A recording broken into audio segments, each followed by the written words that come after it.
All right, Rangers, today's video is absolutely packed. We've got devastating news that could shake up the season, fiery clashes on live TV between Chris Boyd and Chris Sutton, and whispers of Philippe Clement's job hanging by a thread.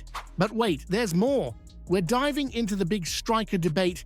Who's really our number 9? And just when you think it's all doom and gloom, Clement fires a bold warning shot at Celtic, saying this title race is far from over.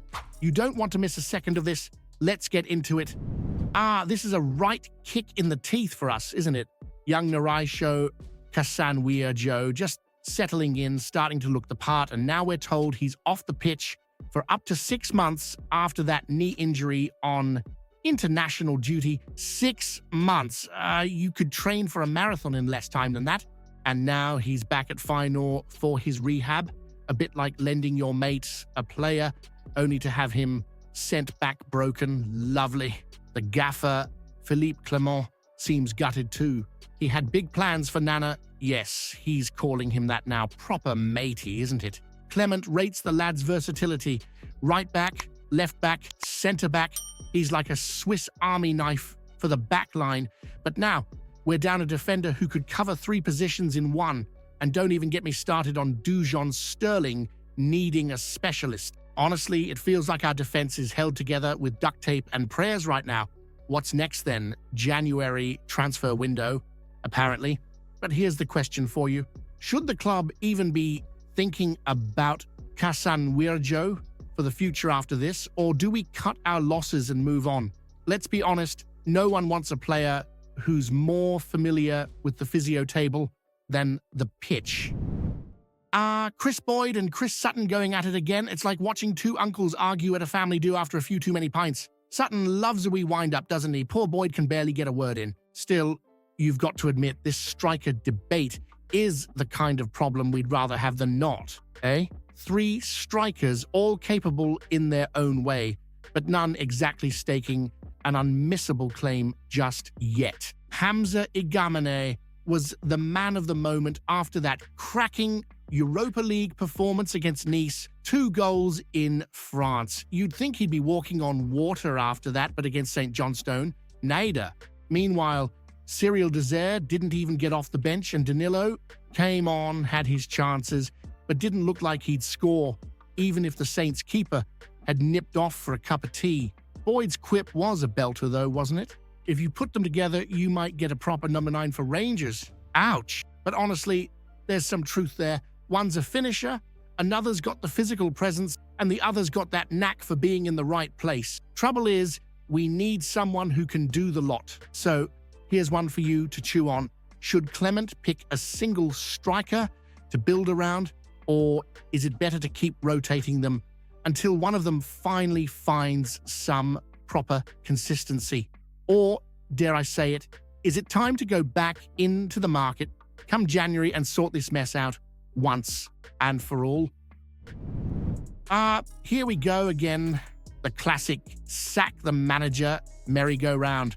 Honestly, the way Keith Jackson's carrying on, you'd think Philippe Clement's been out there hoofing balls into the stands himself. Sure, the win against St. Johnstone wasn't exactly a thing of beauty. It felt more like pulling teeth than playing football. But come on, does every match need to look like Barcelona in their prime? It's 3 points, and in the state we're in, we'll take it. Let's not forget the Europa League masterclass against Nice. 4 goals away in France. That's no fluke. Clement got it spot on that night, didn't he? But Jackson's gripe is about consistency and fair play. He's got a point there.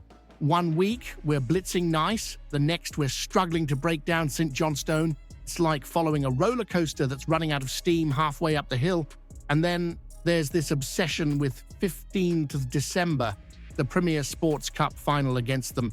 Jackson's painting it like it's Clement's judgment day. Win and he's the messiah. Lose and he's out the door. It's a bit dramatic, don't you think? But let's be honest, it's not just Clement's tactics under the microscope. It's the entire club from the boardroom down. Patrick Stewart taking over as CEO right after the final. Talk about timing.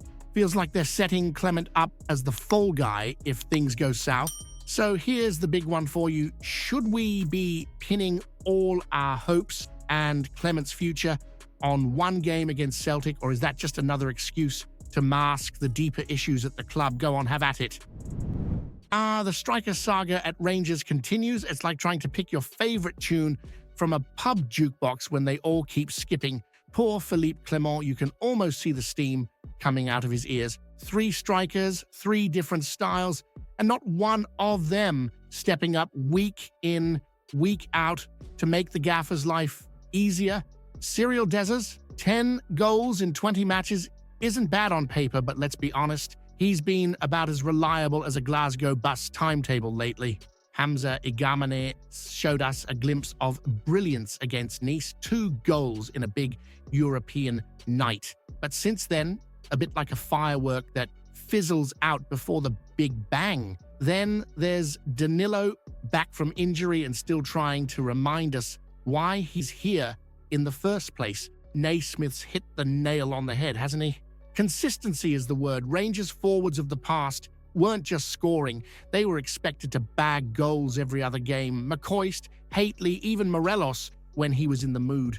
Right now, it feels like Clement's playing roulette with his front line and hoping the ball lands on the right number, and Devlin's comment about Igamane needing to focus on being where it matters between the posts is bang on. The lad's got potential, but potential doesn't win you the league. Goals do, and if none of these 3 can guarantee that, then you'd better believe January will see a new name on the shopping list. Here's the burning question for you lot, though. Should Clement stick with one of these lads and hope they deliver, or is it time to admit none of them are up to scratch and start hunting for a proper Rangers striker in January?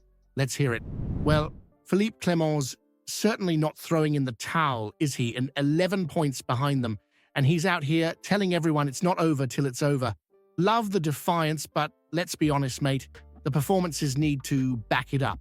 Right now, it feels like we're the ones running a marathon in flip-flops while Brendan Rodgers has his lads gliding along in top of the range trainers. Clement's got the right mindset, though. Focus on winning the next game. That's all we can ask for, really. No point looking at the league table and working out scenarios when we've been about as consistent as the Glasgow weather. But it's going to take more than just grit and determination. It's going to take some actual cohesion on the pitch. St. Johnstone was a scrappy win, and while 3 points are 3 points, we're not exactly scaring anyone with that kind of performance. Meanwhile, Aberdeen could do us a wee favour on Wednesday against them at Pittodrie. Not holding my breath, though. Aberdeen's favours usually come with a laughable price tag. But hey, stranger things have happened in football. Here's a wee debate starter for you. Is Clement right to be so optimistic about the title chase? Or is he just giving us the old "we go again" spiel, while knowing deep down that catching Celtic is about as likely as the Loch Ness monster turning up at Rangers on match day? What do you reckon? If you haven't seen yesterday's video yet, you're missing out. Explosive news about Rangers that'll leave every fan stunned. Go check it out now.